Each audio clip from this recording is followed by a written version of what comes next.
बिना समय गवाए संयुक्त रूप से आयोजित इस गणितीय सदन की शुरुआत हमेशा की तरह जोरदार तालियों से करें।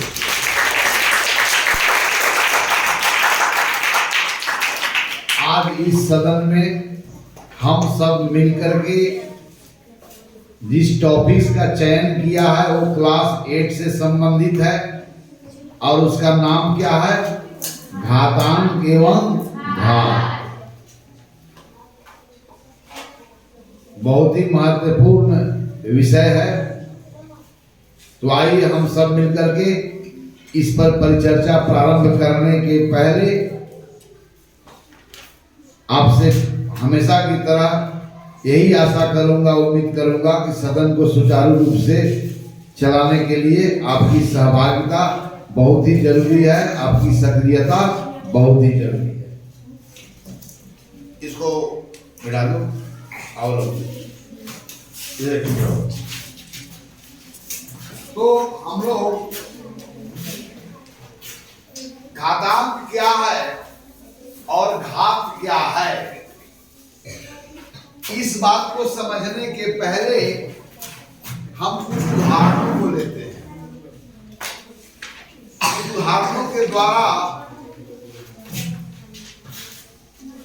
हम स्वाभाविक रूप से हमारे अंदर में समझ होगी कि कब हम किसी संख्या को एक विशेष तरह के संकेतन में लिखते हैं जिसे हम घातांकीय संकेतन कहते हैं। तो जिस प्रकार रिपीटेड एडिशन को, जिस प्रकार जस्ट वे रिपीटेड एडिशंस को, यानी कोई संख्या अपने आप से बार बार जोड़ी जा रही है, तो ऐसे एडिशंस को आप संक्षिप्त रूप में लिखते हो यूजिंग मल्टीप्लिकेशन साइन। सो 2 + 2 + 2 + 2, 2 को यहाँ पर कितनी बार जोड़ा गया है? तो किसी संख्या को अपने आप से यदि बार बार जोड़ी जाए तो ऐसे लंबे व्यंजक को बहुत ही संक्षिप्त रूप में आप प्रकट करते हो गुणा का चिन्ह का प्रयोग करके। तो कैसे लिखोगे पूरा होल एक्सप्रेशन को? क्या लिखोगे? 2 × 5 की 5 × 2? 5 × 2। Yes, 5 times 2। तो अगर इसी प्रकार 100 को अगर अपने आप से हम अगर 30 बार जोड़े होते तो इस लंबा व्यंजक को कैसे लिखते हम?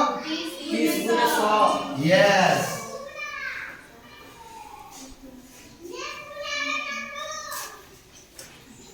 तो जिस प्रकार रिपीटेड एडिशंस को हम शॉर्ट फॉर्म में लिखते हैं, in the same way repeated multiplications को शॉर्ट फॉर्म में लिखा जाता है, और जिस शॉर्ट फॉर्म में लिखा जाता है उसी को बोलते हैं कि संख्या घातांकीय संकेतन में लिखी गई है।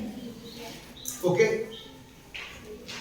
तो हम यहाँ रिपीटेड एडिशंस को शॉर्ट फॉर्म में लिखना पहले से जानते हैं, और आज हम सीखेंगे कि रिपीटेड मल्टीप्लिकेशंस को शॉर्ट फॉर्म में कैसे लिखेंगे, और जब वह शॉर्ट फॉर्म में लिखा जाता है तो उस विशेष नोटेशंस को हम क्या कहते हैं, जिसे हम लोग बाद में एक्सपोनेंशियल नोटेशंस कहेंगे। और लोगों जी बराबर एक सक्रिय रहो यहाँ पे बताओ। तो हमारे पास 2 प्रकार की संख्याएं होंगी। एक ऐसी संख्याएं होंगी जो समान गुणनखंडों में गुणनखंडित किया जाता है, और एक ऐसी संख्या होगी जिसे किसी भी तरह से आप समान गुणनखंडों में गुणनखंडित नहीं कर सकते। जैसे यहाँ पर हमारे पास 100 हो तो क्या इसे समान गुणनखंडों में गुणनखंडित कर सकते हैं? नहीं कर सकते हैं। तो कौन सा गुणनखंड होगा?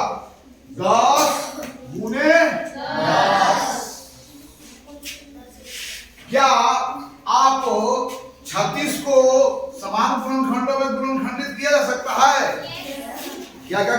वो कौन गुणनखंड होगा?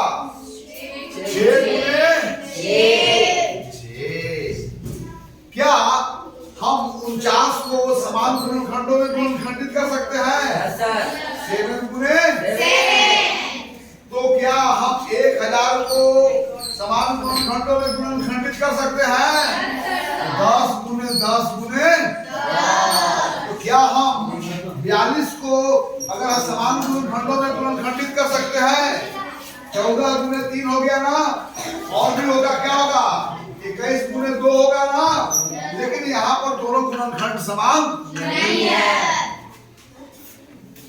तो हमारे पास समान गुणनखंडों में गुणनखंडित हो सकता है कि नहीं हो सकता है, इस आधार पर हमारे सामने दो संख्याएं होंगी। एक ऐसी संख्याएं होंगे जो समान गुणनखंडों में गुणनखंडित किया जा सकता है, और एक ऐसी संख्या होंगे जो समान गुणनखंडों में गुणनखंडित नहीं। There are two kinds of number we have on the basis of factorization. One kind of number that can be factorized into equal factor, and other kind of number cannot be factorized in equal factor anyway. तो अब देखिए एक ऐसा multiplication है, what kind of this multiplication is? Repeated multiplication. Same number को, एक ही संख्या को गुना में बार बार एक ही संख्या मिल रही है, अर्थात एक ही संख्या को अपने आप से बार बार गुना कर रहे हैं। अब किसी संख्या को अपने आप से 2 बार करे, 3 बार करे, 4 बार करे, 5 बार करे, 6 बार करे, लेकिन स्वयं को स्वयं से बार बार गुना कर रहा है। इस कारण ऐसे हम लोग गुणन को क्या बोलेंगे? Repeated multiplication. जैसे किसी संख्या को बार बार जोड़ते हैं तो क्या बोलते हैं? Repeated addition. तो यह कैसा मल्टीप्लिकेशन है? रिपीटेड। कैसा मल्टीप्लिकेशन है? कैसा है? तो रिपीटेड मल्टीप्लिकेशंस हम कहां प्राप्त करते हैं? वह संख्या जो समान गुणनखंडों में गुणनखंडित किया जा सकता है।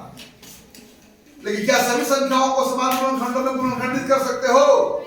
4 को तो कर सकते हो 2 गुने 2, लेकिन क्या 5 को आप कर सकते हो? यदि करोगे भी तो दोनों फैक्टर क्या होगा? अलग। तो वैसी संख्या जिसके समान गुणनखंडों में गुणनखंडित किया जाए या रिपीटेड मल्टीप्लिकेशन हो, तो ऐसी संख्याओं को गणित में विशेष तरीकों से हम व्यक्त करते हैं, जिसे हम लोग घातांकीय संकेतन कहते हैं। आइए मिटाया जाए। तो संख्याएं गुणनखंड के आधार पर कितने प्रकार की होगी? 2 प्रकार। एक समान गुणनखंडों में गुणनखंडित हो जाएगा, some number can be factorized into equal factor और some number not। एक ओके। तो देखिए मैं साधारण उदाहरण लेता हूं। 25 को क्या समान गुणनखंडों में गुणनखंडित किया जा सकता है? 36 को किया जा सकता है, 144 को किया जा सकता है, 8 को किया जा सकता है, 27 को किया जा सकता है। Yes sir. तो come on and factorize them into equal factor। कौन करेगा? आइए फटाफट, डोंट डिले, फॉलो लगे। Very nice. 27 को यानी कि कैसा मल्टीप्लिकेशन? यहाँ 27 को समान गुणनखंडों में गुणनखंड दिया, 25 को कौन करेगा?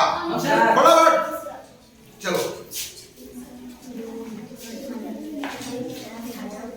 चलो शेष वाला करते जाओ। इतना देर मत करो, देर ना हो जाए, कहीं देर ना हो जाए।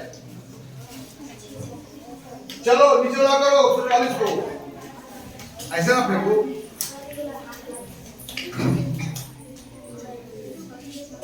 Very nice. चलो अब बचा हुआ आ जाओ।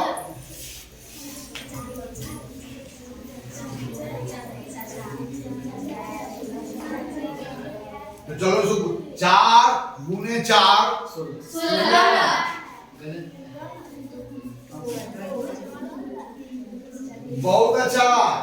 Very nice. अब देखो तो अब अभी भी चुप रहा है एंड इस पर ये बहुत सारा वो बोलता है वेरी नाइस वेरी नाइस ये ताली बजाओ। तो देखो तो इन सभी संख्याओं को समान गुणनखंडों में गुणनखंडित किया जाएगा या किया गया है। लेकिन मैं एक चीज बोल रहा हूं, आ जाओ 45, आ जाओ 40, आ जाओ 20, क्या इन संख्याओं को समान गुणनखंडों में गुणनखंडित किया जा सकता है? आंसर आओ इधर। क्या इन संख्याओं को समान गुणनखंडों में गुणनखंडित कर सकते हो? तब करके दिखाओ। Come on and try. चलो 45 है। 9 और 5 एक ही फैक्टर है। क्या हो गया? तो 9 कितना होता है? लेकिन है कितना? तो क्या कर अब कर दिए, अब फिर कर गए।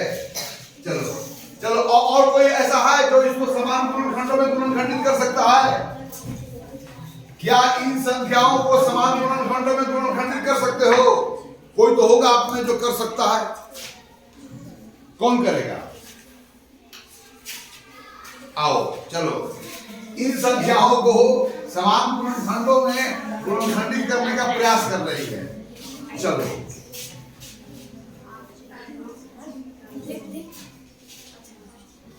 कितना हो गया? और कितना है? तो अपना अनुभव लिख दो कि नहीं होगा।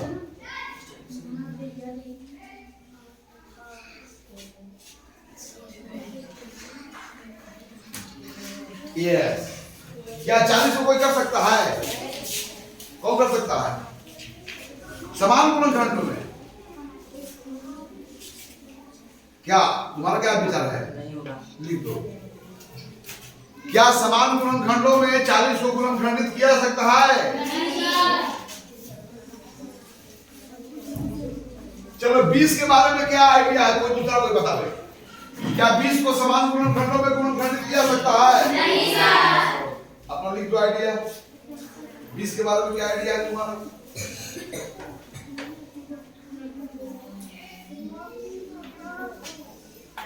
चलो तो यहां पर हमने कुछ ऐसी संख्या आपके सामने रखी है जिसको किसी भी तरह से समान गुणनखंडों में गुणनखंडित, दूसरी ओर हमने कुछ संख्या ऐसी रखी है जिसको समान गुणनखंडों में गुणनखंडित।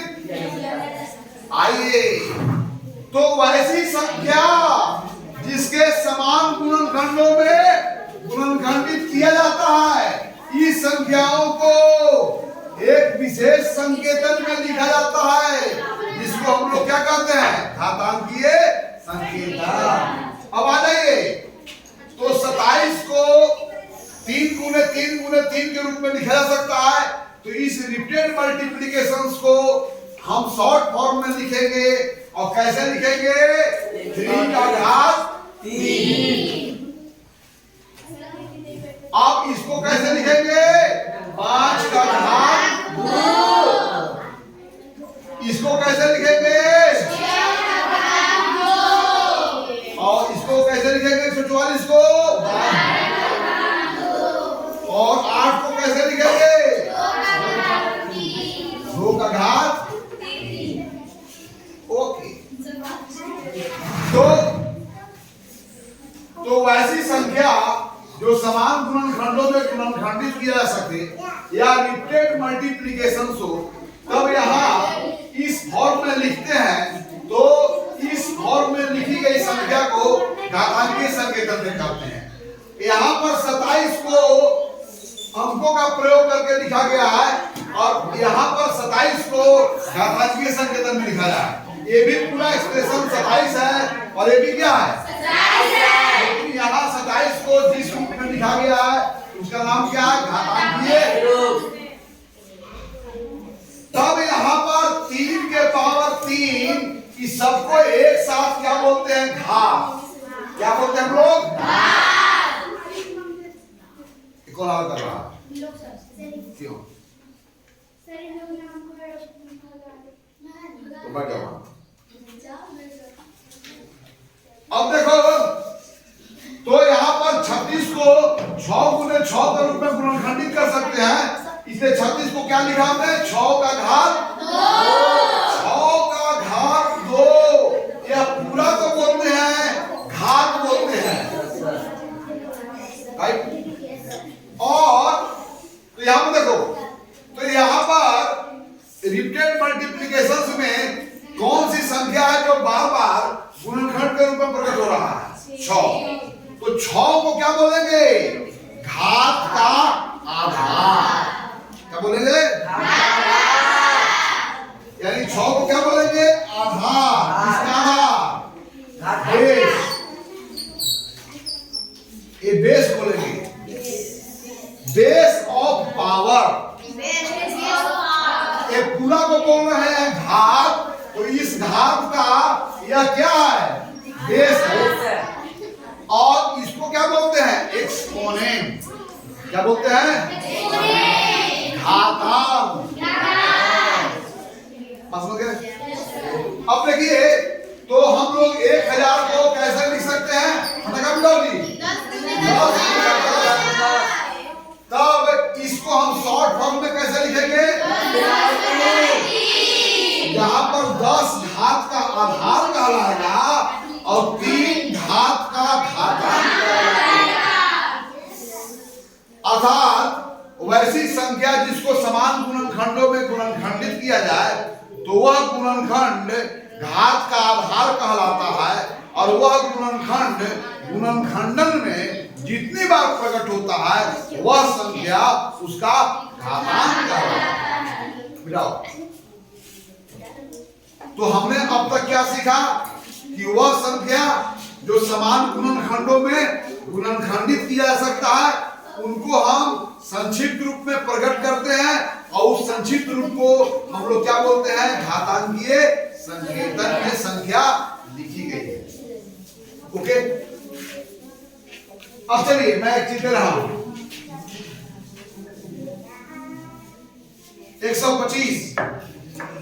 125 को क्या समान गुणनखंडों में गुणनखंडित किया सकता है?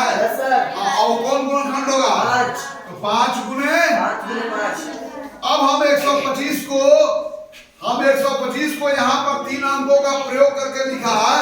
अब 125 को हम दूसरे तरह से लिख सकते हैं। 125 को कैसे लिखेंगे? 5। तब इस पूरे एक्सप्रेशन को 5 का घात 3 जब लिए हुए हैं तो इस पूरे एक्सप्रेशन को हम लोग क्या बोलेंगे? पावर। हिंदी में क्या बोलेंगे? आप देखो, यहाँ पर 3 को क्या बोलेंगे? एक्सपोनेंट। क्या बोलेंगे हम लोग? घातांक। और 5 को क्या बोलेंगे? आधार। अंग्रेजी में क्या बोलेंगे? क्लियर हो गया? क्लियर हो गया? तो किस प्रकार की संख्याओं को घातांकीय संकेतन में लिखा जाता है? आंसर। किस प्रकार की संख्याओं को घातांकीय संकेतन में लिखा जाता है? तो वैसी संख्या जिसको समान गुणनखंडों में गुणनखंडित किया जाए, है ना? ऐसी संख्याओं को हम एक विशेष प्रकार से सरलतम रूप में प्रकट करते हैं, जिसको हम कहते हैं कि संख्या घातांकीय संकेतन में लिखी हुई है। तो which number can be written in exponential form? So only those kind of number can be written in exponential form which can be factorized into equal factor. Right? तो क्या है? कैसी संख्या को घातांकीय संकेतन में हम लिखते हैं? तो क्या प्रश्न क्या है? कैसी संख्याओं को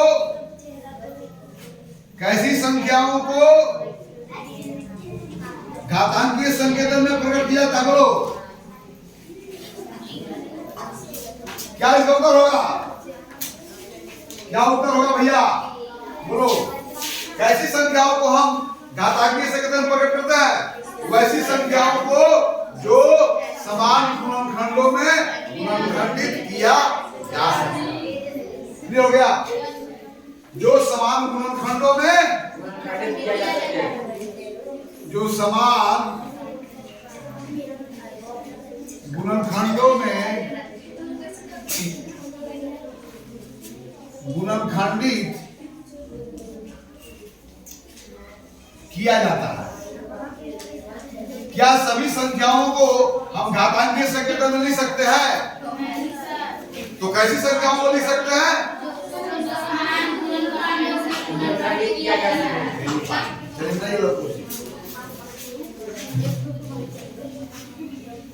तो आप लोग समझ गए पावर क्या है, एक्सपोनेंट क्या है और बेस क्या है। तो बेस क्या बताता है? बेस क्या बताता है? कौन संख्या गुना में बार बार। बेस क्या बताता है? बेस क्या बताता है? कौन संख्या गुना में या कौन संख्या गुणनखंडन में, कौन संख्या गुणनखंडन में बार बार एक्सपोनेंट मतलब घातांक बोलते हैं। एक्सपोनेंट को अंग्रेजी क्या होता है? घातांक क्या बताता है? वह संख्या गुणनखंडन, वह गुणनखंडन में कितनी बार है, वह गुणनखंडन में कितनी बार आया है, यह कौन बताएगा? और दोनों का संयुक्त रूप से जो अभिव्यक्ति है, अब इनके संयुक्त अभिव्यक्ति को, इनके संयुक्त अभिव्यक्ति को क्या कहते हैं हम लोग? घात, which is called in English अब कितना होगा क्लियर? अब चलिए हम लोग नेक्स्ट मूव करते हैं कि संख्याएं यदि घातांकीय संकेतन में लिखी गई है तो उन पर गणितीय संक्रिया कैसे की जाती है।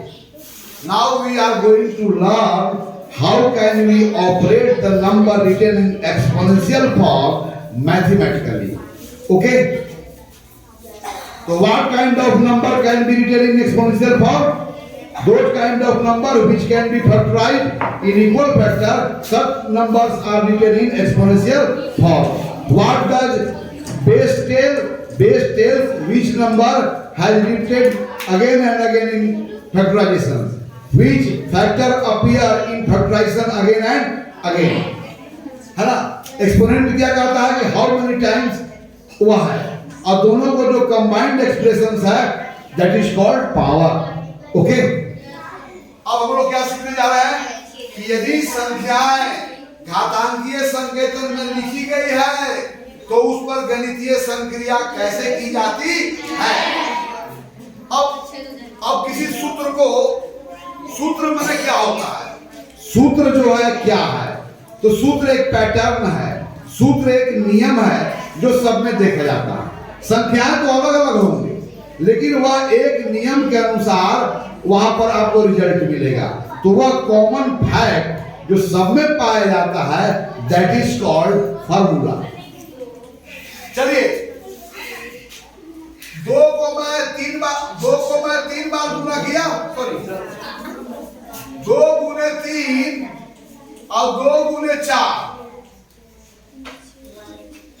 अर्थात यहां पर 2 गुने 3, 2 का घात 3 एक संख्या है जो घातांकीय संकेतन में लिखी गई है। 2 का घात 4 जो संख्या, जिस संख्या के लिए 2 का घात 4 आया है वो ना 2 है ना 4 है, लेकिन दो संख्याओं के बीच घातांकीय संकेतन में दोनों संख्याएं हैं और दोनों के बीच में कौन सा गणितीय संक्रिया की जानी है? गुणा।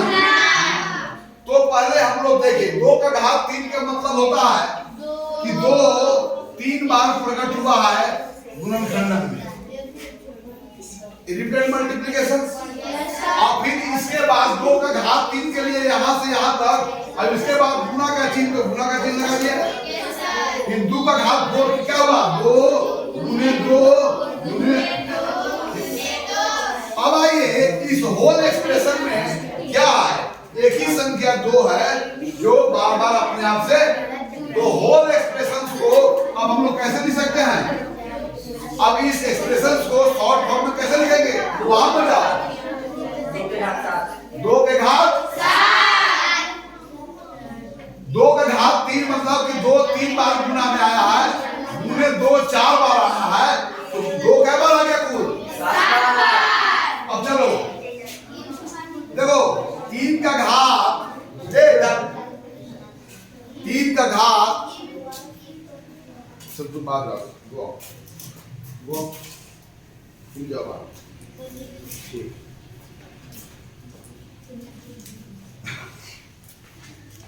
3 का घात 3 और गुने 3 का घात क्या हो गया? 2। तो 3 का घात 3 के लिए हम क्या कब लिखते हैं? जब 3 गुने 3 गुने 3 जब 3 गुने 3 गुने 3 होता है तब हम शॉर्ट फॉर्म में लिखते हैं 3 का घात 3 है ना, 3 to the power 3। और इसको क्या बोलेंगे? 3 का घात। तो क्या इस एक्सप्रेशन में, पूरे एक्सप्रेशन में राइट हैंड साइड में कौन संख्या है जो बार बार गुना में आया है? अब यहाँ पर 3 कितनी बार आया है? तो क्या यहाँ पर कुछ पैटर्न देख रहे हो? Are you observing some pattern in such kind of multiplications between two number written in exponential form? Are you observing any pattern? Yes. अब चलिए 2 का घात 7 और 2 का घात 5 हुआ, अर्थात यहाँ गुना में 2 कै बार आएगा? 7 बार। फिर 2 कै बार आएगा? 5 बार। पूरे गुना में 2 कै बार आएगा? 12 बार। तो हम डायरेक्ट यहाँ पर ऐसे ना लिख कर लिख सकते हैं 2 का घात 12? Yes sir. 12 क्या? तो यहाँ पर कोई पैटर्न है ना? पैटर्न यही है कि 2 संख्या अगर घातांकीय संकेतन में लिखी गई है और दोनों का आधार क्या है? एक ही है, base of the power is are same, तो इन दोनों के गुणनफल को भी घातांकीय संकेतन में लिखा जाएगा, जिसका आधार यही होगा और जिसका घातांक इनके घातांकों का योग होगा। सब में ही हो रहा है यार। तो 2 संख्याएं जब घातांकीय संकेतन में लिखी गई है, साथ ही साथ दोनों जो है घात का आधार क्या है? समान है ना, तब उनके गुणनफल को भी घातांकीय संकेतन में लिखी जाएगी, जिसका आधार क्या होगा? वही होगा, मतलब गुणनखंड का जो आधार है वही गुणनफल का आधार होगा, लेकिन गुणनफल में जो संख्या होगी एक्सपोनेंशियल फॉर्म में, उसका घातांक जो होगा उनके घातांकों का योग होगा। सब में यही हो रहा है ना? अब यह तो हुआ पार्टिकुलर एग्जांपल, लेकिन कोई भी अगर हम इस तरह का हमारे संख्या मिलती है एक्सपोनेंशियल फॉर्म में लिखी हुई, जिसका बेस सेम हो, तब उसके प्रोडक्ट के लिए आप डायरेक्ट लिख सकते हो ना। चलिए सुनाइए। चलो 2 20 बार। अब मुझे बताओ 2 का घात 20 और 2 के घात 30, तो ये गुणनफल करेंगे, इसका प्रोडक्ट जो होगा उसका भी आधार कितना होगा? 2। लेकिन इसका घातांक कितना हो जाएगा? 2 20 बार 2 30 बार, यानी कि 2 कै बार आया?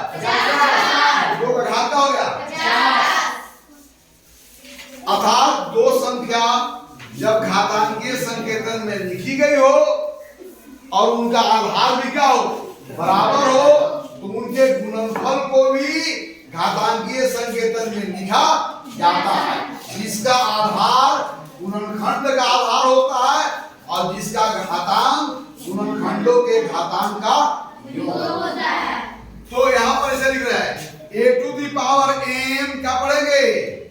a to the power m और a का घात m गुने a के घात m, या a कोई भी जो है तो संख्या हो सकता है।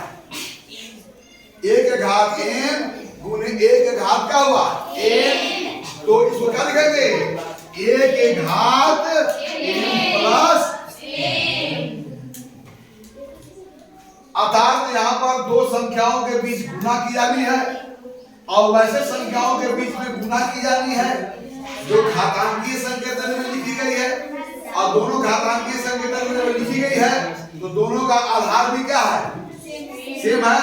तो घातांक सेम हो या ना हो से मतलब नहीं है। वो सेम हो भी सकते हैं, नहीं भी हो सकते हैं, लेकिन तो जब उनका आधार बराबर हो तब उनके गुणनफल को भी घातांकीय संकेतन में लिखा जाता है, जिसका आधार गुणनखंड का आधार होता है। गुणनखंड का आधार क्या है? a, और जिसका घात गुणनफल का घातांक गुणनखंड के घातांकों का। तो एक उदाहरण, 2 के पावर 30 गुने 2 के पावर 1 बराबर कोई आवे फटफट आओ, 2 के पावर 5 गुने 2 के पावर 6 यहाँ आवे, 3 के पावर 6 गुने 3 के पावर 7 यहाँ आवे, बड़ा बड़ा आंसर कौन देगा? इसी से एक सवाल का आंसर देना है। आओ चलो हेड कौन आएगा? चलो तुम आंसर दो, आओ कौन आंसर देगा? चलो तुम चुप रहो।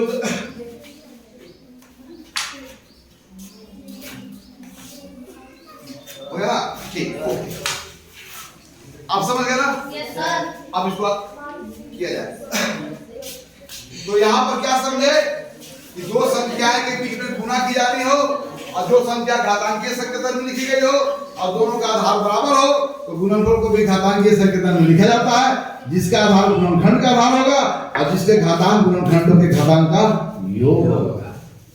ओके, अब चलिए दूसरा चीज देखिए। अब है एक संख्या ऐसी है जिसका आधार भी घातांकीय संकेतन में लिखा गया है, जिसका आधार भी क्या है? घातांकीय संकेतन में है। तब उस संख्या को हम कैसे लिख सकते हैं घातांकीय संकेतन में, जब उसका आधार घातांक से मुक्त हो जाए। चलिए यहां देखिएगा, 2 के पावर 2 का पावर 3, यहां पर आधार कौन है बताओ? आधार 2 है। आधार कौन है? 3 के पावर 4 का पावर 3, यहां आधार कौन है? ये कोष्टक में जो संख्या लिखी गई है वो आधार है। यहां का आधार कौन है? 2 के पावर 2। अब घातांक क्या है यहां पर? तो आपको इसका मतलब हुआ कि यह जो संख्या है गुना में क्या बनाया है? 3 बार। आप क्या लिखेंगे? 2 के पावर 2 एक बार हो गया ना, फिर 2 के पावर 2 एक बार हो गया ना, फिर 2 के पावर 2। अब देखिए इन तीनों संख्याओं में देखिए अगेन पहला सूत्र का इस्तेमाल करेंगे। यहाँ बेस क्या हो गया?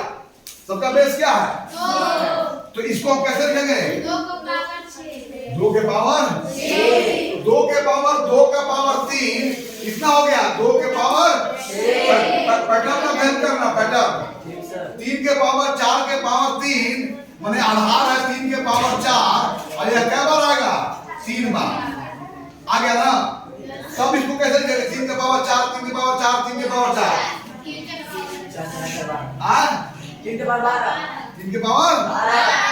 तो जाकर 3 के पावर 4 के पावर 3 क्या होगा? 3 के पावर। अब चलो 5 के पावर 2 के पावर 2, इसका मतलब क्या हो गया? 5 के पावर 2 गुने 5 के पावर 2 और यहाँ पर दोनों एक्सपोनेंशियल फॉर्म में है सेम बेस, तो इनका प्रोडक्ट क्या होगा? तो क्या पाया? पैटर्न देख रहे हो?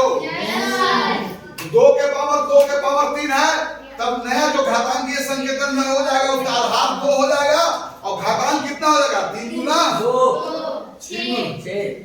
अब यहाँ पर 3 के पावर 4 के पावर 3 है, यदि आधार 3 होगा तब घातांक कितना होगा? 5 के पावर 2 के पावर 2 है, अगर इसको घातांक में हम जो इसको जो है आधार अगर केवल 5 लेते हैं तब घातांक को कितना लिखना होगा? 4। अब इसी को हम लोग जनरलाइज्ड फॉर्म में लिख रहे हैं। तो a के पावर देखो, a के पावर m का power n, a to the n, a के घात n का घात n, a का mवा घात का nवा घात, है ना? एक हाँ, तो कितना हो जाएगा? a का घात n का घात n, a to the power n to the power n, तो क्या इसके अनुसार क्या लिखेंगे? a का पावर हाँ यहाँ घातांक क्या आ जाएगा? m गुने चलिए इसको मिटाइए। तो दूसरा फॉर्मूला हो गया। अब मैं 4-5 क्वेश्चन दे रहा हूं, आपको आंसर बताना है ना। मिटाओ।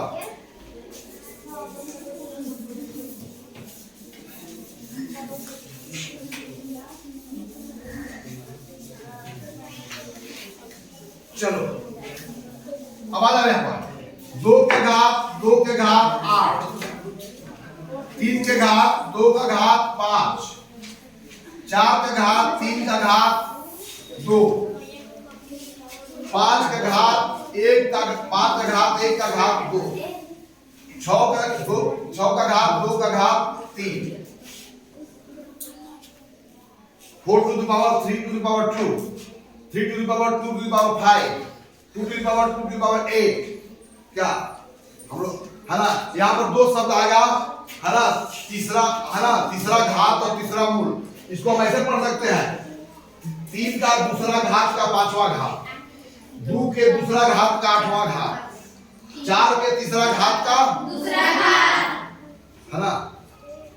अब अंग्रेजी पढ़ेंगे 4 to the power 3 to the power 2 या 4 का घात 3 का घात 2। अब आइए तो इसका आंसर मुझे बताइए, यहाँ पर लिखा हुआ है सब लिखा हुआ है। तो 2 के घात 3, अगला आप जो घातांकीय संकेतन में लिखेंगे उसका बेस केवल क्या होगा 2।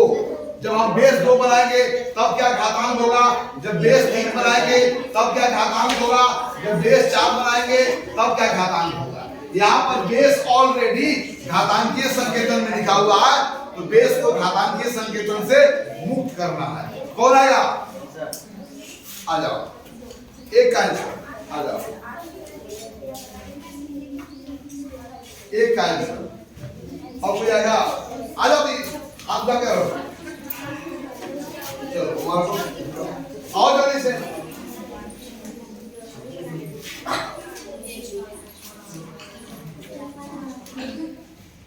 चलो और कोई आवे, और आपको तुम्हारा दोस्त चलो वो बचल हुआ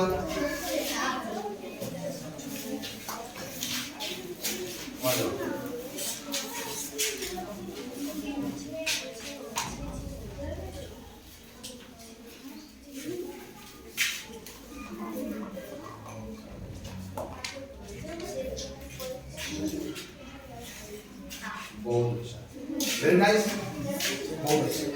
हम बताइए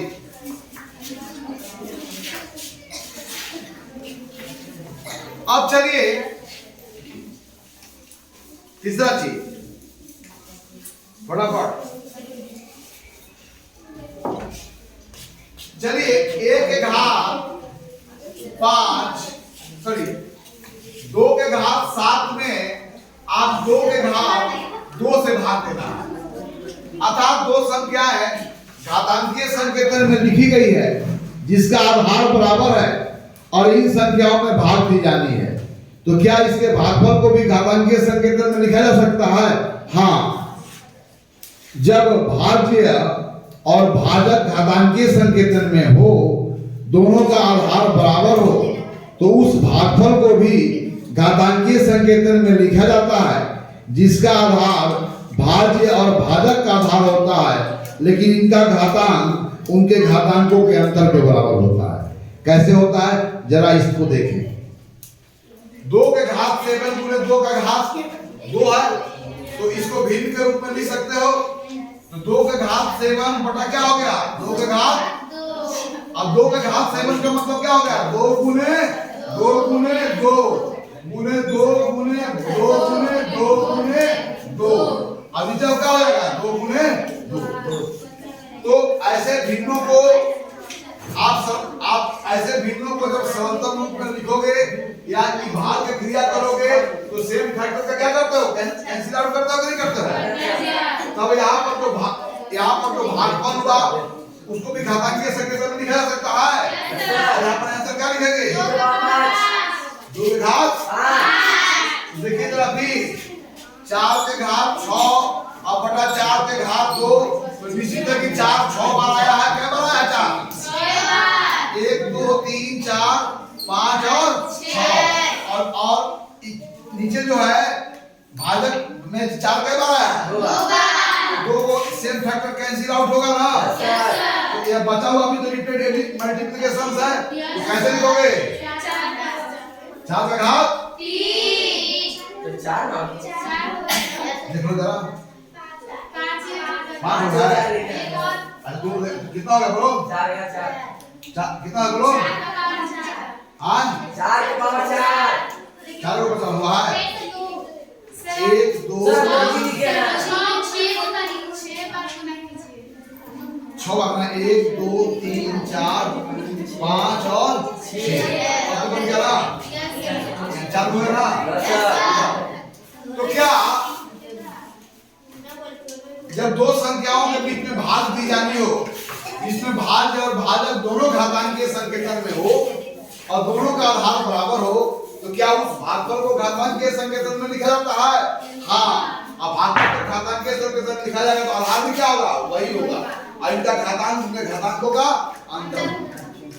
तो देखिए तो इसी को a to the power n भागा a to the power n, तो भागफल को भी घातांकीय संकेतन में लिखा जाएगा, उसका आधार भी क्या होगा? a, लेकिन इसका जो एक्सपोनेंट होगा ये एक्सपोनेंट n माइनस अंडरस्टैंड?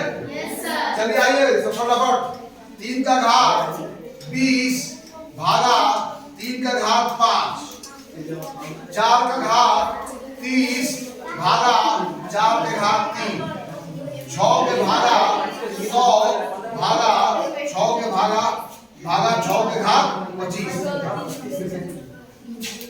3 का घात 30 भागा 3 के घात 4, 7 के घात 40 भागा 7 के घात 5। चलिए इसका भागफल को फटाफट बताइए। आइए इधर भागफल को इस सूत्र का प्रयोग करके ना 3 का घात 15 और नेक्स्ट आओ कौन आएगा?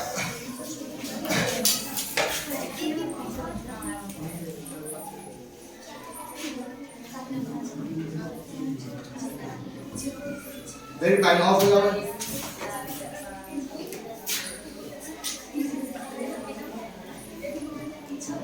और कोई आओ?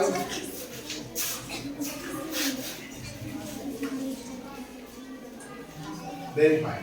अब लिखा जाए एक बचा तो पूरा कर दो।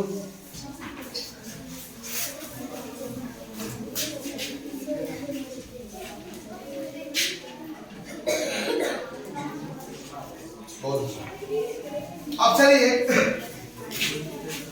हमारा सदन अब धीरे धीरे समाप्ति की ओर है, इसलिए लास्ट एक और फैक्ट की चर्चा कर लेते हैं।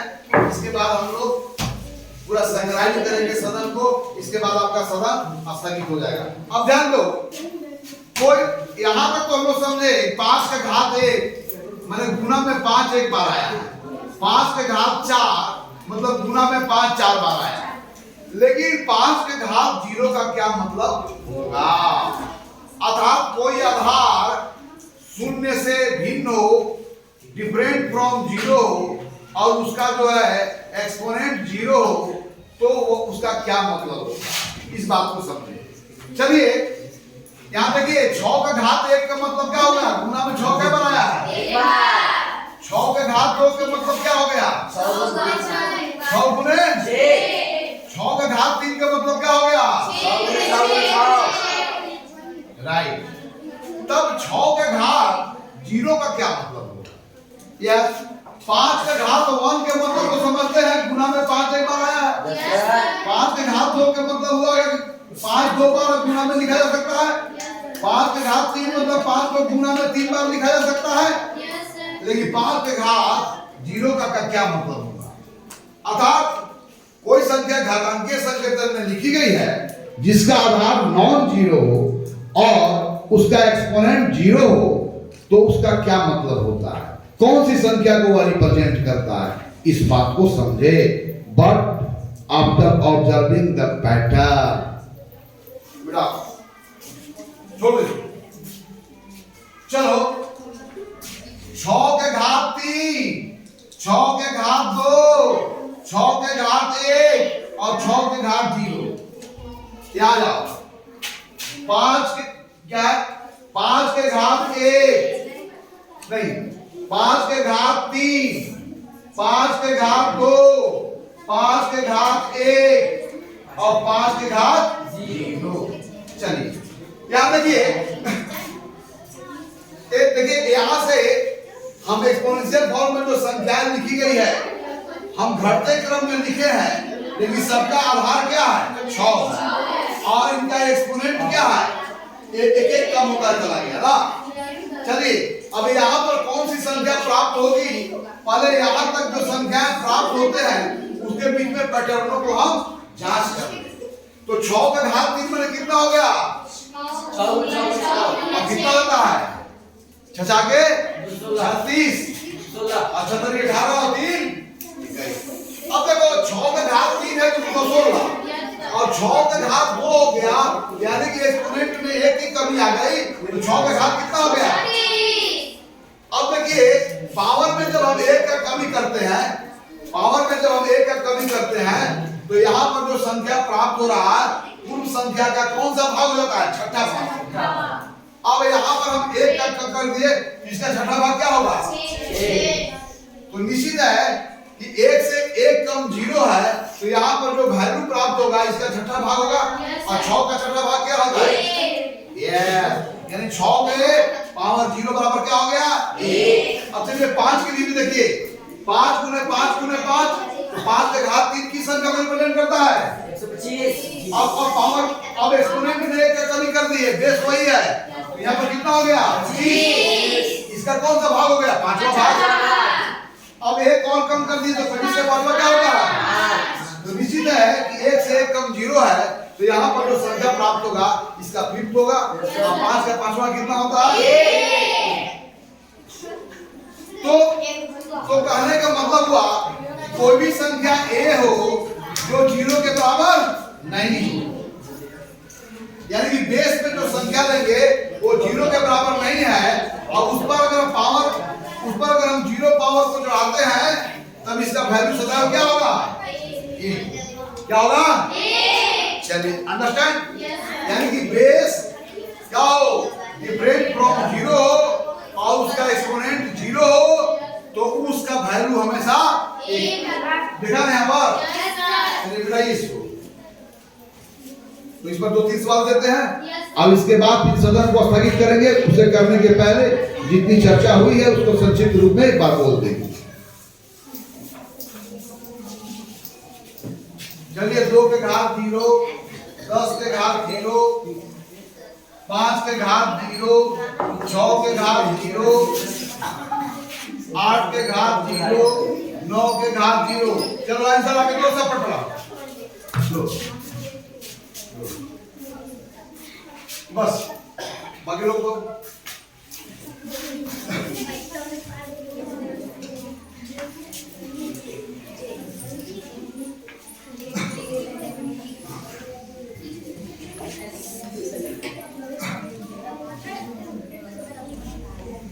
और कोई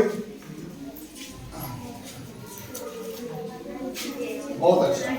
चलिए अब सदन के समाप्ति के पूर्व विस्तार पूर्वक आपके साथ जो चर्चा हुई तो उसमें से महत्वपूर्ण बातों को मैं संक्षिप्त रूप में एक बार कह देना चाहता हूं। आज हम लोगों ने घात एवं घातांक के बारे में अध्ययन किया। यह विषय वर्ग 8 के गणित से जुड़ा हुआ है और आप सबका आम सहमति के बाद इस बारे में हम लोग चर्चा किए। तो क्या चर्चा किए कि जिस प्रकार रिपीटेड एडिशंस को गुणा का चिन्ह का प्रयोग करके हम संक्षिप्त रूप में लिखते हैं, उसी प्रकार रिपीटेड मल्टीप्लिकेशंस को भी हम शॉर्ट फॉर्म में लिखते हैं। अर्थात हमारे पास वैसी संख्या जिसको समान गुणनखंडों में गुणनखंडित किया जाए, ऐसी संख्या को एक विशेष संकेतन में प्रकट करते हैं जिसे घातांकीय संकेतन कहा जाता है। इस घातांकीय संकेतन में 2 चीज आता है, एक्सपोनेंट एंड बेस। एक्सपोनेंट क्या बताता है कि कौन सी संख्या गुणनखंडन में बार बार आई है। आधार यह बताता है कि वह कौन गुणनखंड है जो गुणनखंड में बार बार आई है। और जब आधार और घातांक को एक साथ प्रकट करते हैं तो उसका जो संयुक्त अभिव्यक्ति है उसी को हम लोग क्या बोलते हैं, घात बोलते हैं। इसके बाद हमने क्या सीखा कि दो संख्याओं के बीच गुणा की जानी हो और दोनों संख्याएं घातांकीय संकेतन में लिखी गई हो, जिसका आधार बराबर हो तो इसके गुणनफल को भी घातांकीय संकेतन में लिखी जा सकती है। फिर हमने क्या पढ़ा कि कोई भी संख्या घातांकीय संकेतन में लिखी गई हो और उनका आधार बराबर हो और उनके बीच में भाग की जानी हो तो उसके भागफल को भी हम घातांकीय संकेतन में लिख सकते हैं, जिसका आधार उन्हीं का आधार होगा और घातांक उनके घातांकों का अंतर होगा, भाग में और गुणा में योग होगा। फिर हमने क्या सीखा कि कोई संख्या घातांकीय संकेतन में लिखी गई हो जिसका आधार भी ऑलरेडी घातांकीय संकेतन में लिखी गई हो, तब हम उसको अलग प्रकार से घातांकीय संकेतन में लिखते हैं और वो क्या तरीका होगा। फिर हमने क्या सीखा कि कोई संख्या 0 से भिन्न हो लेकिन उसका घातांक 0 हो तो हर ऐसी संख्या जिसका घातांक 0 हो और बेस डिफरेंट फ्रॉम 0 हो तो हमेशा यह 1 को रिप्रेजेंट करता है। तो आज इन्हीं बातों के साथ हम सदन को यही स्थगित करते हैं, अर्थात हम लोग घात एवं घातांक की परिभाषा के बारे में समझा और गणितीय संक्रियाओं के बारे में समझा, उनके बीच होने वाले। कल हम लोग इसके उपयोगिता के बारे में समझेंगे और बहुत तरह के जो हमारे पास जो व्यंजक होंगे जिसमें बहुत तरह के घातांकीय संकेतन लिखे गए होंगे तो उनको हम सरलतम रूप में कैसे प्रकट करेंगे और हम लोग इसका वास्तविक जीवन में कहाँ उपयोग करते हैं, अर्थात कोई संख्या को वैज्ञानिक संकेतन में लिखने की कब आवश्यकता होती है, उन परिस्थितियों के संदर्भ या उन परिस्थितियों का हवाला दे करके मैं यह बताऊंगा कि इस परिस्थिति में घातांकीय संकेतन में लिखी गई संख्याएं के ऊपर ही गणितीय संक्रिया करना आसान होगा, वरना अन्य जो ट्रेडिशनल तरीका है उसमें बहुत मुश्किल होगा। जब हम ब्रह्मांड का अध्ययन कर रहे हो, जब हम छोटे छोटे कणों को, बड़े बड़े कणों को और उनकी संख्या विशाल हो उनका अध्ययन कर रहे हो तो वहां पर उन संख्याओं को छोटे रूप में, सरल रूप में हम प्रकट करते हैं घातांकीय संकेतन का प्रयोग करके, जिस पर गुणा करना, भाग करना, जोड़ करना सभी कार्य आसान हो जाता है।